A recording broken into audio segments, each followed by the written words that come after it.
আমাদের দেশীয় পদ্ধতিতে কলা চাষ করা আর ফ্যাক্টরিতে মিলিয়ন মিলিয়ন কলা চাষ করা কিন্তু সম্পূর্ণরূপে আলাদা। যেখানে মিলিয়ন মিলিয়ন কলা চাষ করা থেকে শুরু করে কলা বিভিন্ন দেশে পৌঁছানো পর্যন্ত সব কাজই করা হয় আধুনিক পদ্ধতিতে। কলা চাষের প্রথম ধাপ হলো উপযুক্ত জমিকে বাছাই করা। উপযুক্ত মাটি বলতে এমন জায়গায় বোঝায় যেখানে মাটি দোআঁশ বা বেলে দোআঁশ ধরনের হয়, যাতে পানি মাটিতে জমে না থেকে বাইরে বেরিয়ে যেতে পারে।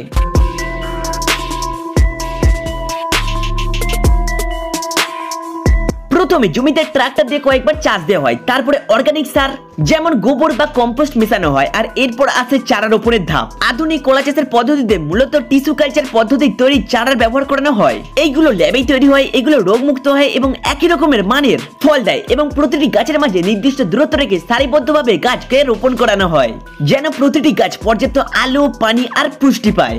রোপণের সময় গর্তে কিছু সার দিয়ে চারা লাগানো হয় এবং তারপরে প্রথমে কয়েকদিন গাছের উপরে বিশেষভাবে নজর রাখা হয়।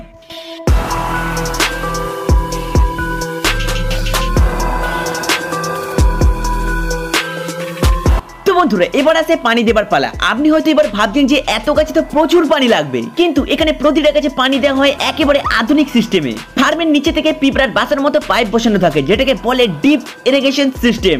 প্রতিটি গাছের গোড়ায় গোড়ায় পানি যায়, অল্প অল্প করে, ঠিক যতটুকু দরকার ঠিক ততটুকু।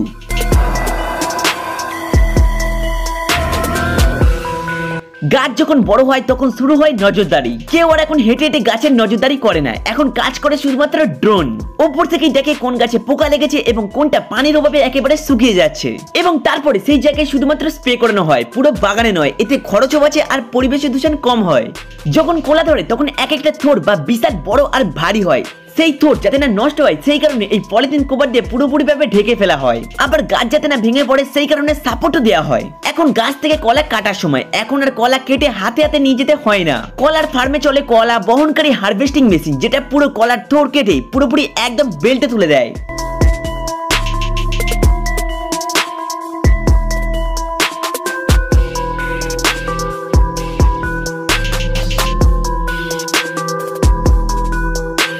যখন বিশাল কলা ফার্ম থেকে কলা কাটা হয় তখন সেগুলো কাঁচা অবস্থাতে ফ্যাক্টরিতে পাঠানো হয়, কারণ কাঁচা কলা পরিবহনে সহজ, পচে না, আর কলা পাকার আগে প্রসেসিং এও প্রচন্ড পরিমাণে সুবিধা হয়। এই কারণে কন্টেনারে টন টন কলা এসে নামে ফ্যাক্টরি রিসিভিং জোনে। এরপর কলাগুলো একেবারে চলে যায় ওয়াশিং এর উদ্দেশ্যে। এখানে প্রথমে কলাগুলোকে ঠান্ডা পানি, হালকা সাবান আর জীবাণুনাশক দিয়ে ধুয়ে ফেলা হয়, যাতে করে ধুলাবালি, মাটি, পোকামাকড়ের দাগ সবকিছু একেবারে দূর হয়ে যায়।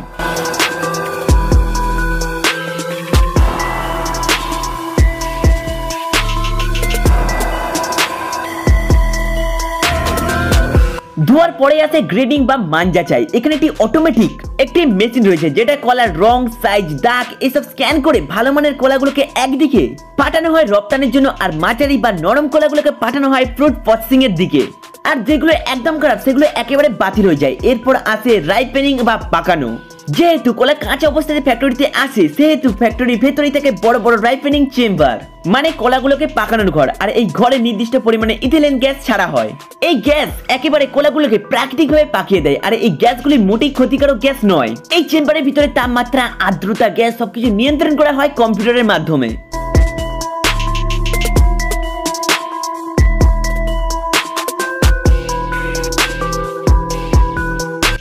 থেকে 72 ঘন্টার মধ্যে কলাগুলো পেকে একেবারে সুন্দর রঙে পরিণত হয়ে যায়। রঙে পরিণত হওয়ার পর পাকা কলাগুলো এবার চলে যায় একেবারে প্যাকেজিং লাইনে। এখানে মানুষের সঙ্গে সঙ্গে রোবোটিক আর্মও কাজ করে, যেখানে কলা বাছাই করে এক একটা নির্দিষ্ট ওজনের বান্ডিলে ভাগ করে তারপরে বক্সে ভরা হয়।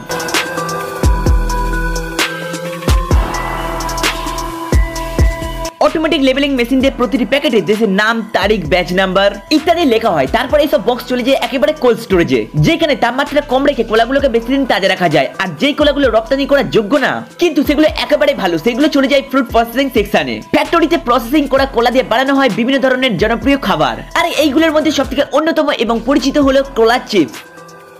সাধারণত কিছুটা কাঁচা অবস্থায় কলা কেটে সরু সরু টুকরো করা হয়, তারপর ফায়ার মেশিনে ডিপ ফ্রাই করে বানানো হয় কচকচে মচমচে চিপস। এরপরে তা হালকা লবণ, মরিচ গুঁড়া, মশলা এবং মাঝে মাঝে চিনিও মেশানো হয়। আবার অন্যদিকে পাকা কলা দিয়ে তৈরি করা হয় কলার পিউরি। এই পিউরি বানানো হয় স্পেশাল মেশিনে, যেখানে কলা একদম মসৃণ ভাবে মাখিয়ে নেওয়া হয়। এই পিউরিকে ব্যবহার করা হয় বেবি ফুড, ফুড দই, ফ্রেশ মন্দি বা বিভিন্ন কেক রেসিপিতে।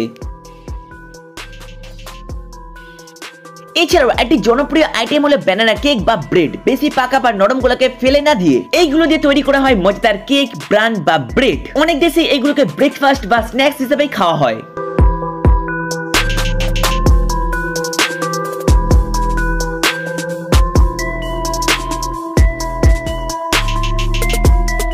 এছাড়া ফ্যাক্টরিতে কলা শুকিয়ে তৈরি করা হয় ব্যানানা পাউডার। এই প্রসেসে প্রথমে কলাকে পাতলা করে কেটে নেওয়া হয়,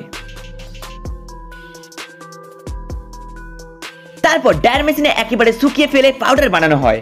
এই পাউডার তারপর ব্যবহার করা হয় বিভিন্ন হেলদি স্ন্যাক্স, প্রোটিন বার বা ডায়েট ফুডে। অনেক ফ্যাক্টরিতেও আবার কলার গাছের কাণ্ড বা পাতা কেটে প্রোডাক্ট তৈরি করা হয়, যেমনটা কলা গাছের ছাল দিয়ে প্যাকেজিং ম্যাটেরিয়াল, পেপার, এমনকি কাপড় বানানোর চেষ্টা করা হচ্ছে অনেক ফ্যাক্টরিতে। কিছু ক্ষেত্রে কলার ফাইবার দিয়ে দড়ি বা হ্যান্ডক্রাফট বানানো হয়। তো বন্ধুরা, এই ছিল আজকের এই ভিডিওটি কেমন লাগলো তা কমেন্ট করে অবশ্যই জানাবেন। আর এরকমই আরো মজাদার ভিডিও দেখার জন্য আমাদের চ্যানেলটিকে সাবস্ক্রাইব করতে একদমই ভুলবেন না।